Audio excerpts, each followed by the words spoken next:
let's talk about World Superbike.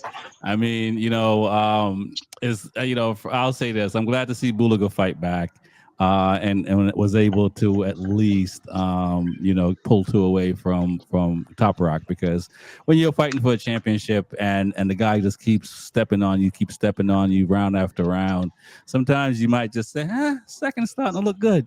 What, do you, what are your thoughts, TJ, on the races over there? Where were they? I forget where they at. Aragon. Aragon. Yeah, Aragon. I yeah, actually like Aragon. That's a nice track as well. yeah. You Yes. can really get on the gas. There's a nice back straight there.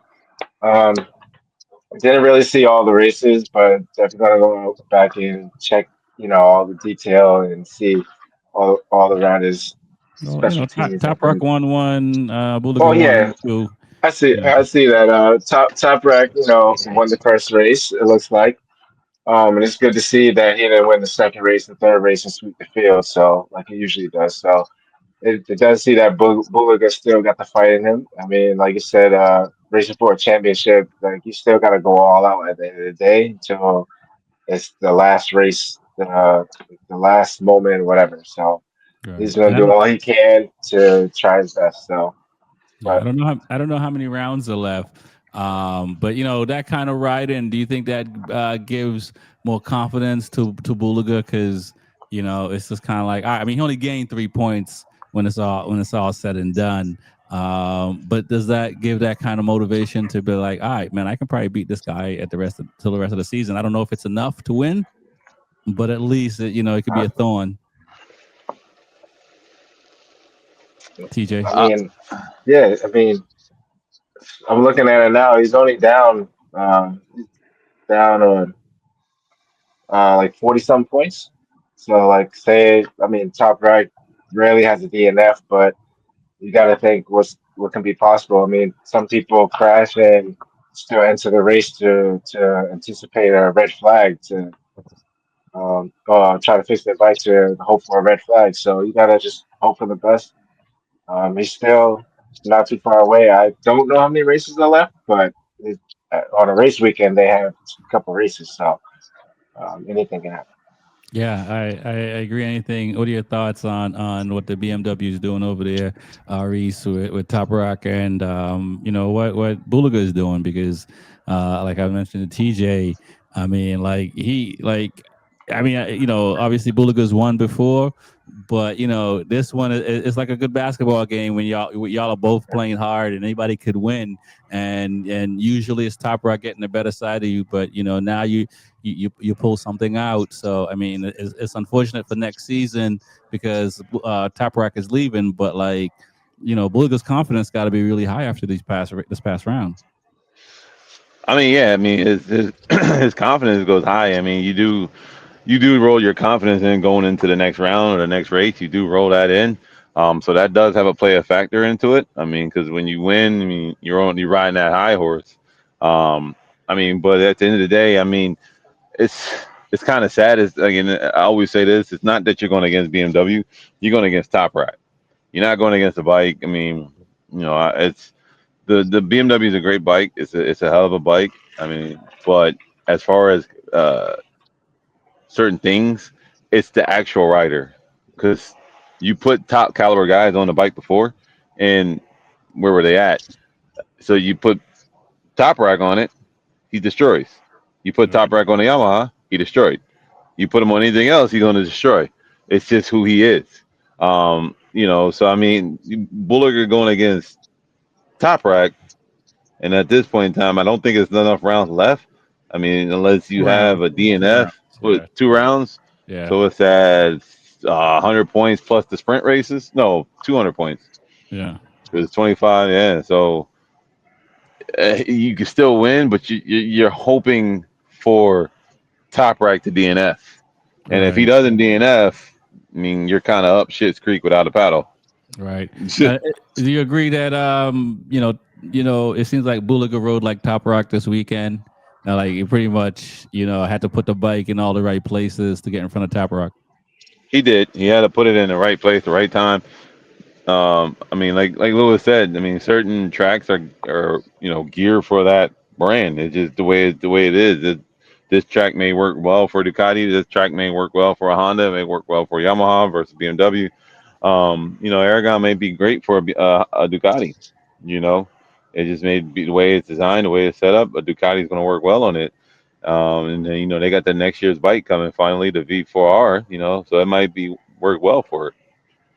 Right, right. Lewis, man, let's talk about the crashes. Let's talk about Top Rock and Bulaga, because Alvaro threw away some points as well and some opportunities. We and even Inoni with slowing down the pack as well to kind of he's been kind of riding like that when he can to beat some guys because they can't find a way around him. But how did you like watching the race and seeing how Bulaga was able to give Top Rack a little bit of his own medicine? Wait, are you trying to say that there's Ducati guys that intentionally slow down other riders to try to win races? Is that what I'm hearing? I think that's what I heard. It's unfortunate that it's chocolate chip cookies. You always catch me. All right, you own a Ducati. Is that in the owner's manual? How to win on a Ducati? Any means necessary, yeah. I actually enjoy watching any race at Aragon. I think Aragon is one of the greatest tracks that is out there. It's a beautiful track. The layout is great. Everything. Bulaga is going to fight to the end, regardless. The only thing that I'm worried about is the state of World Superbike going forward.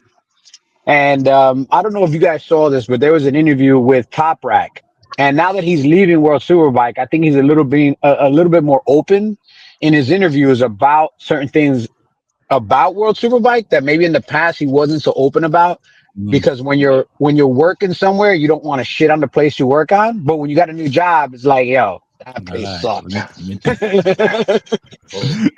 And during the interview, they asked him because the turnout at Aragon was weak. They had a really bad turnout. And if you think about it, when MotoGP goes to Aragon, they have an incredible turnout. Right. And one of the things that they asked him is, what do you see as the future World Superbike? And he said, one, we're a world championship series and we only have 12 rounds. He's like, that's unacceptable. We need to have at least 18 to 20 rounds if we're going to be considered a true world Superbike championship. And we need to go to other countries. And several times during an interview, he specifically said, I don't understand why we don't go to the United States. Why isn't the World Superbike Championship going to the United States? Yeah. So, and then the other thing that was kind of mentioned is, what does he see about the competition level? And pretty much he says, the competition level is very high, but I think next year there's going to be one guy that's going to win it. So it's almost like he knows when he leaves, Bulaga is going to wipe the floor with everybody because it's the Bulaga Top Rack show now, and next year there's no Top Rack. So who's going to stop Bulaga? Sam Lowe's? Only Bulaga and Gravity are the only two people that can beat Bulaga. Yeah, I mean, look, Ika might be able to do something, but we'll see how he gets on a Ducati and how quickly he get up to speed. But I think he has a talent to at least be competitive. But they're gonna be on the same bike and have the same data, and they both gonna be working out that V4. So that's gonna be the first 6 to 8 rounds anyway. Yeah, I don't see BMW being back at the front next year without Top Rack because the bike, as good as it is as a street bike, I mean it's the 2020s Gixxer. Everybody wants to buy it, but as a track bike, there's not a lot of people that are competitive on it. There's not a lot of people at the very pointy end of the sword on that bike. The Yamaha is still the Yamaha. Yeah. The Yamaha is still the Yamaha. I mean, it's going to be the R1 for the 17th year. And then what do you got? You got the Bimota, the Frankenstein of bikes. Mm-hmm. You got the Kawasaki that's not going to get any new parts. Hondas look good. Bro, it's the CBR has been the CBR. I mean, it's all right. I'll give the CBR a little bit. They changed it a little bit, but They need a new plant. They need a new motor. They need a new setup. Like they need a new bike. They got And good. I don't see, yeah, Honda coming to the market with a new superbike anytime soon. At least not for the next 2, 3 years. So whereas Ducati's developing a new bike every 2 years or 3 years, or coming out with a new R model they can homologate to keep pushing that envelope forward, everybody else is sitting on their hands, man. Right. So, before we get out of here, we're a little bit over our time as is, and I'll put this out to all you guys just based on what Lewis has said about Top Rack in his conversation in World Superbike. And we've talked about this from the beginning of the season with Motor America, and to finish Motor America with record-breaking crowds in Jersey, and it shows like what people are doing and investing to grow the sport in Motor America. Is that more on the organization side of things to kind of like, let's figure out Motor World Superbike and get the crowd, because that is a downside looking at, they don't really show the stadiums that much, or anything like that when you look at World Superbike, but it is discouraging to not see a lot of people at a world event like that. If you actually notice what they do in World Superbike, when they give you a ticket, they actually put you in the section where the camera's going to hit. They try to pan everybody into one section. So when you look at the actual back section, it's completely empty. Yeah. What are your thoughts, TJ, on is it Dorna needs to like, don't treat it Yeah. like a stepchild, and invest into this thing? Yeah, I mean, they definitely need to go to US. I mean, you gotta, for all this plan that we do with MotoGP, and they're taking over like the F1 style and like that. Like World Superbike shouldn't be neglected. They definitely need more rounds. Yeah. Definitely got to Canada, promote some. Yeah, Brazil. promote some way. You know, definitely like to see them to come to the US, travel more. Definitely at least more rounds if they don't come to the US. Somehow got to be televised a little better, because just watching the race is a little harder than MotoGP or even Moto America. So Right. it's just a little. Someone needs to fix the technology and then update some stuff. Release No, some updates. I agree with you there. I know they're Yeah. definitely they've gotten a lot better in MotoGP. Last year was a little bit quirky. This year was is the best year for watching online and stuff like that. And I agree with you. I think like, it's, I don't want to say it's like doing your taxes and you're looking for forms, but like if you miss the race weekend and you're trying to find the race, you kind of have to know where you're going to get there. Exactly. And I definitely kind of see them being treated like a little stepchild. But I feel like, I mean, like Lewis said, kind of worried for them next year, because if Top Rock is, the main guy right now, everyone's gonna watch MotoGP now to see what he's doing over there, and kind of not really follow World Superbike. So they need to find some way going into this next year to uh, give away like a free weekend or something. Like every weekend is for free or Or something, something. or something. Yeah, no, Um, I agree with you. I mean, we're fans of the sport, so we're not going to stop watching, TJ.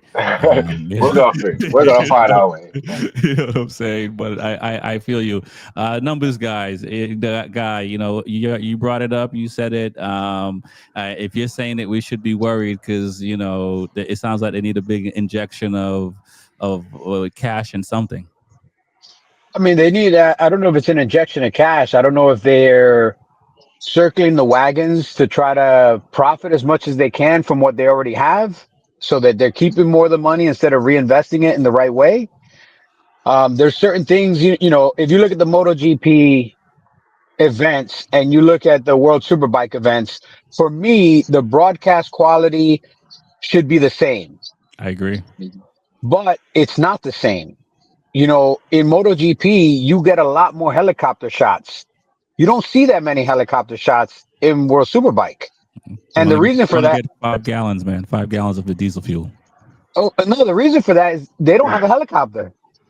Like at many rounds, they don't have a helicopter. And Uh-huh. you're a top level sport.